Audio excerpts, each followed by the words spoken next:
the Yankees get a much-needed sweep versus the Kansas City Royals. This is the Yankees' first series win since, I believe, the Oakland series. So, hey, for the Yankees, they needed these 3 games. Doesn't matter who it was against. And it wasn't pretty. And I'd say it got better as the series went on. I mean, that first game was a real nail-biter, and the second game to an extent as well. But for the Yankees, some promising signs, if nothing else. I don't think it should change anyone's overall opinion much, but boy, do they need these wins. Being 1-5 on that Rockies-Angels road trip, and even before the break, kind of scuffling, losing that home series to the Cubs, and before the split to the Orioles, which had its ugliness. They lose a series to the Cardinals, and that's where you lead back to the 2 out of 3 versus Oakland, which was their last series win. So the Yankees now improved to 53-47, and things don't look quite as gloomy. And now the Yankees will have a 2-game set home against the Mets. So the Yankees split the 2 at Citi Field, whatever it was, about over a month ago. Can't remember exactly the date there, but here now the Yankees will have the 2 at the stadium in the Bronx, and that's where these 3 games were. In terms of any roster moves, the ones that jump out were ones that happened before today's game. I had mentioned on a short that I had recorded a few days ago that Jose Trevino is out for the season with a wrist injury. So that kind of came out of nowhere, but it kind of explains why he was doing so poorly offensively. It was an ugly season for Jose, nothing close to what he had done last year, specifically last year in the first half. So now Ben Rortvedt gets called up. So now it's a Higashioka-Rortvedt combo. And, for Garrett Cole, I didn't mention this in the short, but for Garrett Cole, it probably affects him more than anyone because Trevino was his personal catcher. And, it's funny because it used to be Higgy when Sanchez was there.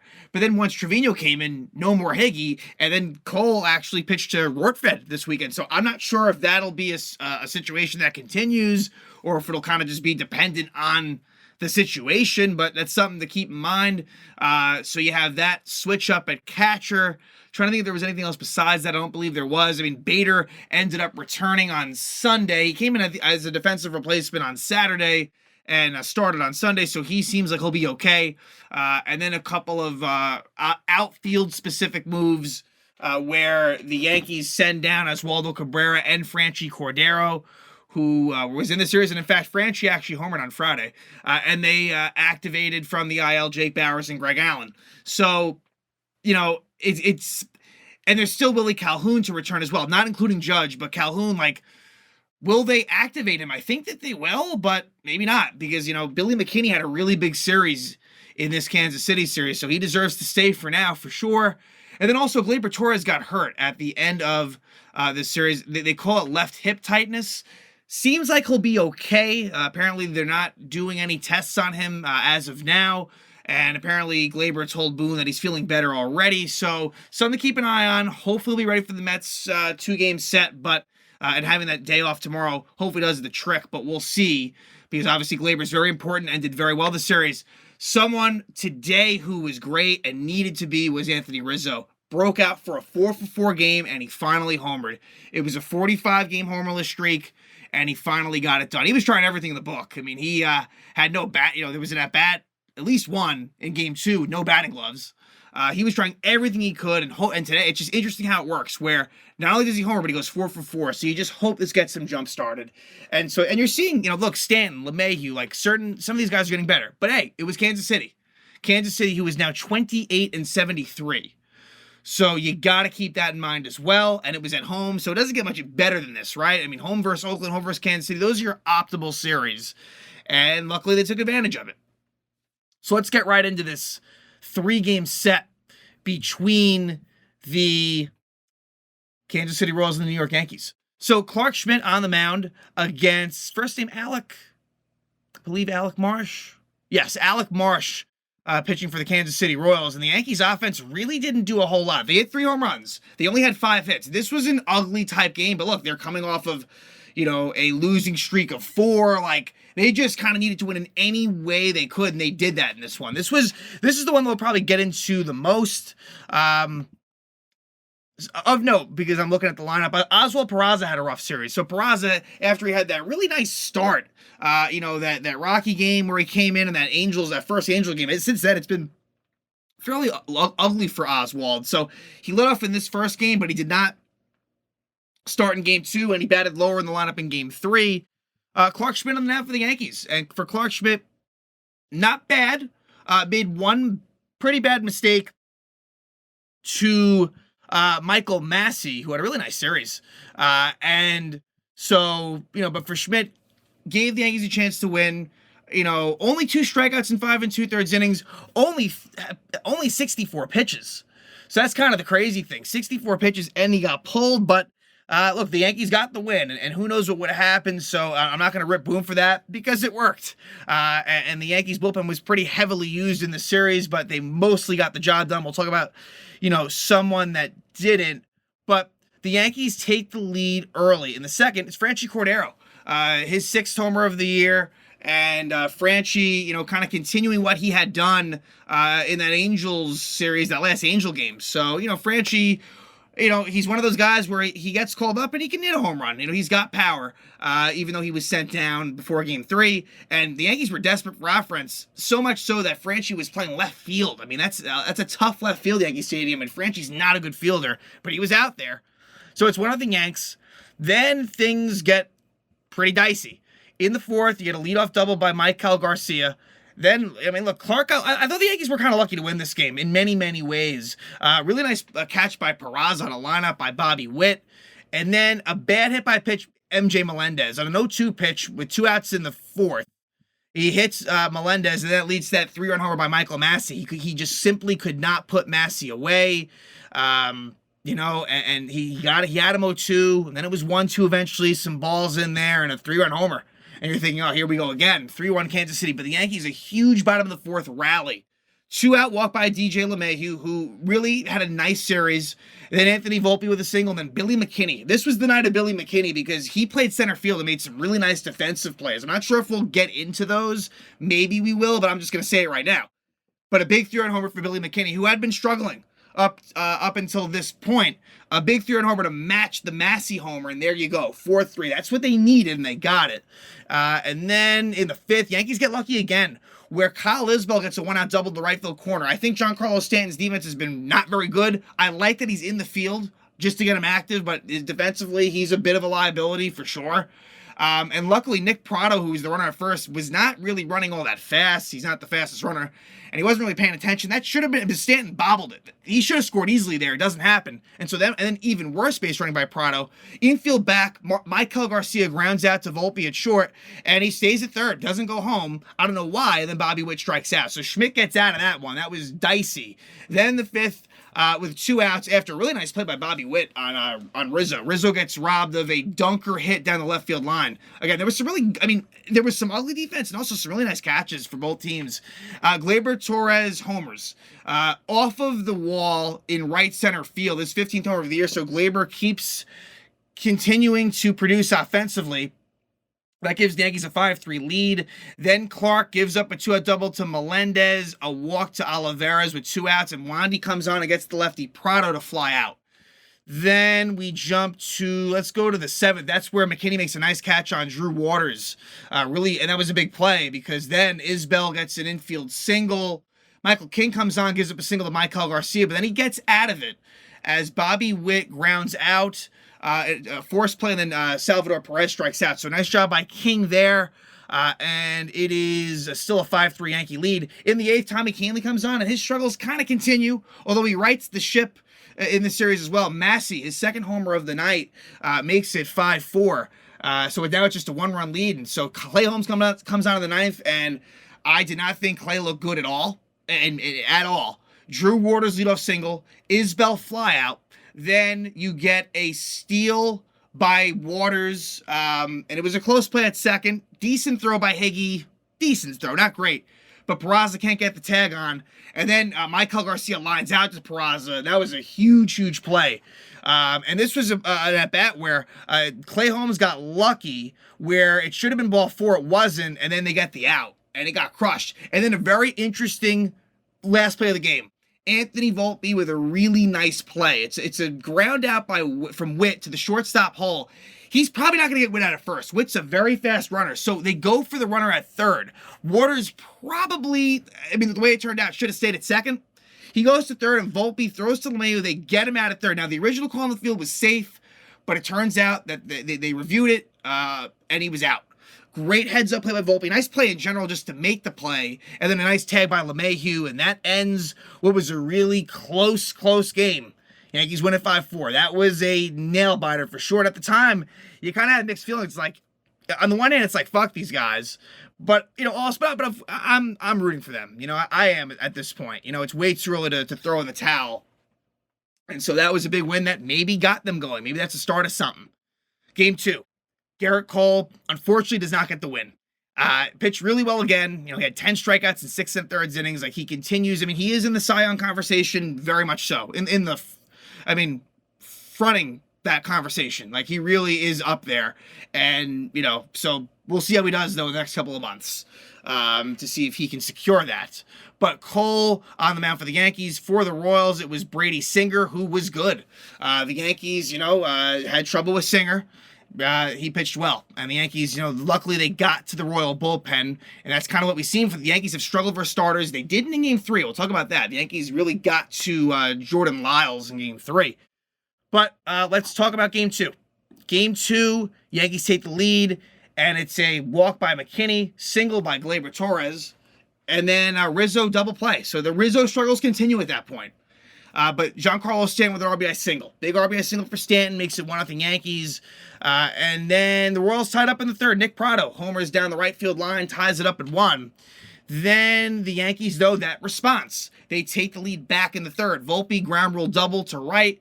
On a McKinney strikeout, Volpe still third, his 17th steal of the season. And Gleyber Torres, again, continuing to just be very, very productive offensively lately.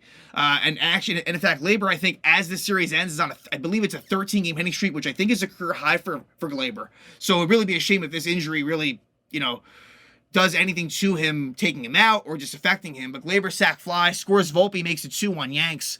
But the Royals do tie it up again in the 5th. Cole gets into trouble. It eventually becomes 1st and 3rd, no outs. He gets a couple of strikeouts, but then with 2 outs, Michael Garcia with a game-tying RBI single makes it 2-2.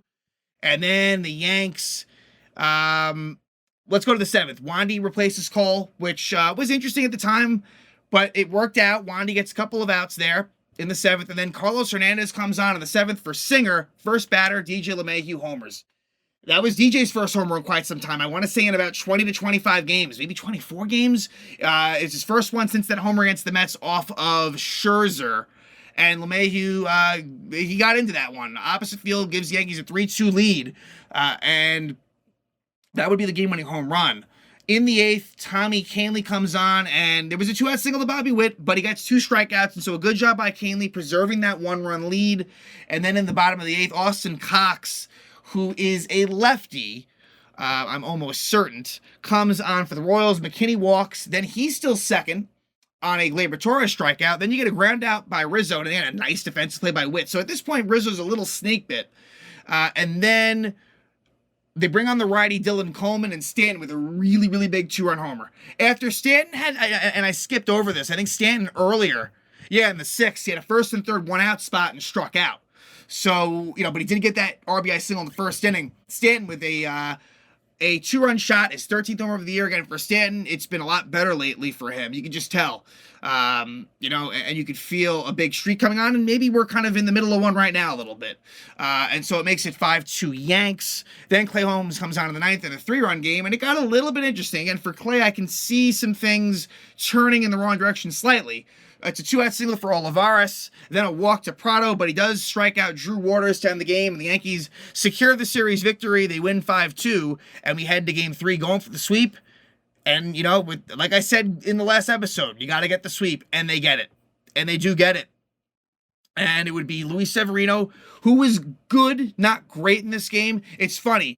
It really could have ended up being a 6-inning, 1-run performance. It didn't go that way. It ends up being 5 2/3 with 3 hits. With 3 runs. Definitely more than 3 hits. But for Sevy, gradual steps the right direction. Still not convinced, but it's been better. And for the Royals, Jordan Lyles really got beat around by the Yankees, specifically in the first. Jordan Lyles, his record gets worse. It's 1-12 of a 6.19 ERA. So rough year for Jordan Lyles. The Yankees faced him a lot last year when he was an Oriole.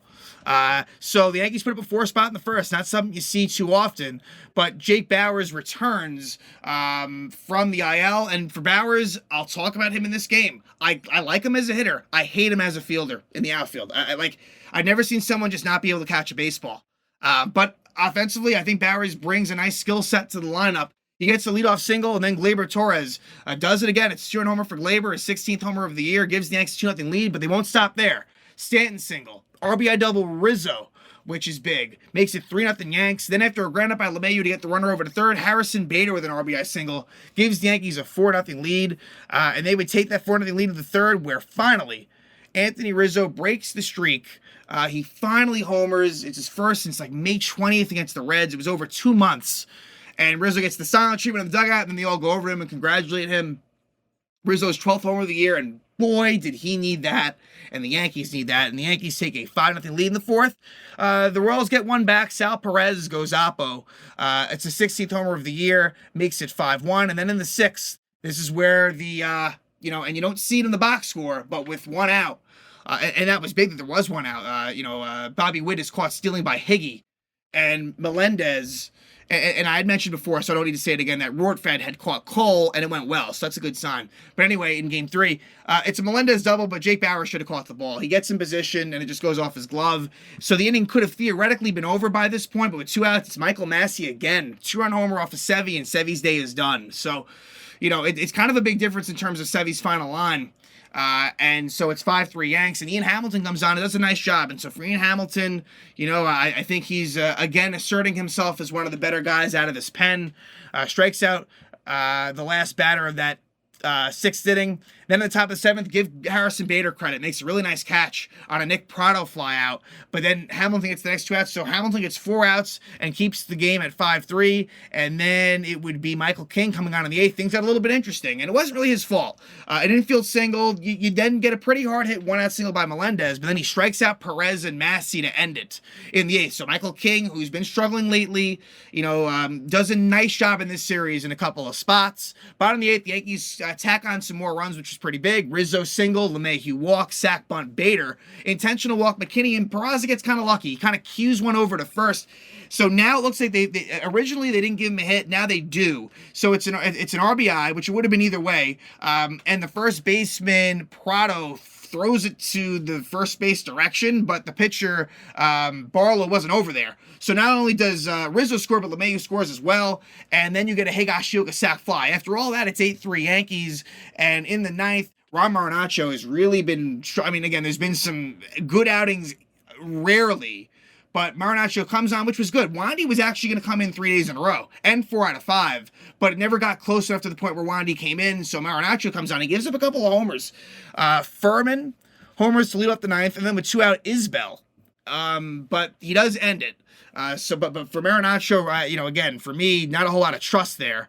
And so the Yankees win it 8-5. They sweep the Royals, and now they will have a 2-game set home against the New York Mets, who, like I said, they split against them at Citi Field, back in June, it must have been. And the 2 pitching matchups are as follows: Justin Verlander versus Domingo Germán. And for me, what comes to mind in that matchup, Verlander was pretty good against the Yankees that last outing. He only gave up 1 run. He wasn't down. I thought the Yankees let him off the hook. And Verlander has not been dominant this year, but he's coming off of a good start versus the White Sox. So, it'll be tough, I'm sure, for the Yanks, but we'll see. And then Germán faced the Mets last year twice, I believe. At least once he faced him, I think, but I do think it was twice. And he had one really good outing home. It might have been his best outing of the year from what I remember. He went pretty deep into it at Yankee Stadium. So hopefully that success from last year carries over here. For Germán, there's been some inconsistencies. Hopefully this one's a good outing for the Yankees. And then Game 2, a battle of new acquisitions. And so is Verlander, but a battle of lefties. Jose Quintana making his 2nd start as a Met versus Carlos Rodon making his 4th start as a Yankee. Rodon is 0-3 with a 7.36 ERA. It's a big outing for Rodon versus the Mets. And look, for Rodon, you can't let the fans get on you, because I know that some people didn't think it was a big deal, but look, like, it wasn't a great look blowing the kiss to the Yankee fans in Anaheim. So it's going to be a big outing for Rodon in his 4th outing as a Yankee. So these will be 2 interesting matchups versus a Met team who right now, as I speak, is facing off against the Red Sox in a rubber match at Fenway Park. They're losing 1-0 in the 2nd inning. We'll see what happens with that. But for the Mets, they really need to win games right now to kind of stay alive. They're teetering on the edge right now as we approach the deadline, which is a little over a week away. So again, Yankees get a much-needed sweep against the Kansas City Royals. They improved at 53-47, and now we'll have a 2-game set against the Mets at Yankee Stadium before a big stretch of games versus the Royals, Rays, and Astros.